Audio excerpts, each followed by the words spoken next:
আজকে আমি আপনাদের post operative follow up recurrent shoulder dislocation পেশেন্টের পোস্ট অপারেটিভ ফলো আপ দেখাবো।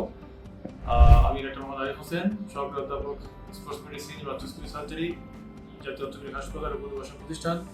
আমাদের রোগী আকাশ, 22 বছর বয়স।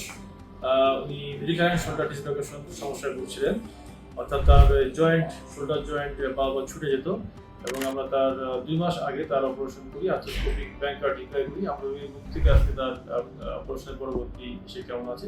আমার নাম হচ্ছে মোহাম্মদ আকাশ শেখ, পাবনা জেলা থেকে আসছি। আমার গ্রামের এক ডাক্তারের মাধ্যমে আমি স্যারের কাছে এসে অপারেশন করেছি। আমার বারবার হাত ছুটে দিত, 3-4 বার এরকম ছুটছিল। আমার আঘাত ক্ষেত্রে যে প্রথম অবস্থায় আঘাত পেয়েছিলাম, পরবর্তীতে আমি একদিন পরে রাতে ঘুমের মধ্যে হাত ছুটে যায়। তারপরে আমি আমার পাবনা সদরে তারপর চিকিৎসা নিয়েছিলাম, ভালো হয় নাই। তার 2-2.5 বছর পর আমি স্যারের দিয়ে আমি অপারেশন করেছি। এর মাধ্যমে অনেকটা ভালো আছি, এখন হাঁটা মারা একবার আছে। তো জায়গাটা আমরা আকাশের মুখ থেকে শুনলাম তার রিকারেন্ট শোল্ডার ডিসলোকেশনের পরবর্তী তার আর্থ্রোস্কোপিক ব্যাংকার ডিক্লেয়ার পরবর্তী ফলো আপ এবং সে ভালো আছে। তো আর্থ্রোস্কোপিক ব্যাংকার ডিক্লেয়ার এটা একটা মডার্ন টেকনোলজিতে আমরা অপারেশন করি এবং অপারেশনের এটা রেজাল্ট অনেক ভালো এবং এই অপারেশন সাকসেস রেট অনেক ভালো এবং এই অপারেশনের পরবর্তীতে রোগী স্বাভাবিক জীবনে ফিরে যেতে পারবে এবং সে খেলাধুলাও এক নির্দিষ্ট সময় পর করতে পারবে ইনশাআল্লাহ। দেখার জন্য ধন্যবাদ।